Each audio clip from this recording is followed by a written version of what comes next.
In 1966, Reverend Findlay Schaaf, a Methodist minister, was asked by a mother for help in arranging an abortion for her pregnant teenage daughter. Because abortion was illegal at the time, Schaaf was sympathetic, but troubled he had no way to assist. But the family's dilemma led him to co-found Clergy Consultation Service on abortion with Reverend Howard Moody, an American Baptist minister.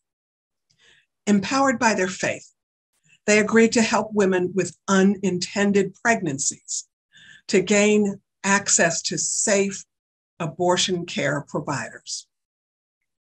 The compassion that began in New York City soon became a movement that spread across the nation.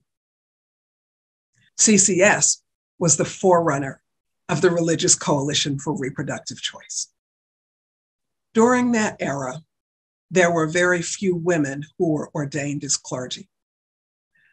Reverend Peggy Howland, one of the first women to be ordained in the Presbyterian Church USA, was one person who did join the Clergy Consultation Service on abortion. Hear her reflections.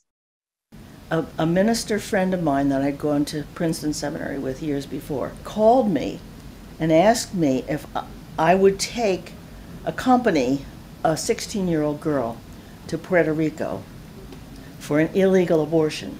Her parents had consulted their family doctor and their minister, and the family doctor had arranged for an illegal abortion with a doctor in Puerto Rico. We had assumed names. We were all aware it was totally illegal.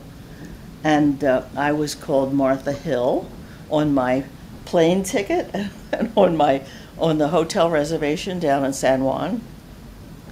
And from the Philadelphia airport, we flew to San Juan.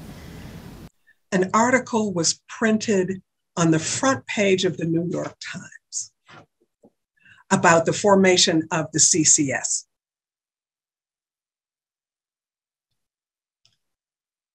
The article listed the names of the organizing ministers: Christian, Unitarian, Universalist, and Jewish, the names of their congregations, and the addresses. New York State legalized abortion in 1970 by one vote. Assemblyman George Michaels, a Catholic, influenced by his sons, Michaels, who had voted negative, changed his vote to affirmative. Hear this influence for him. Roll call showed a tie. As the Speaker of the House raised his gavel to announce the bill's defeat, George Michaels asked for the floor. Mr. Speaker. Michaels. Assemblyman George Michaels represented a predominantly Roman Catholic district. His constituents expected him to vote against the bill, which he did. I had hoped that this would never come to pass. I fully appreciate that this is the termination of my political career, but what's the use of getting elected or re-elected if you don't stand for something? I cannot, in good conscience, stand here and be the vote that defeats this bill.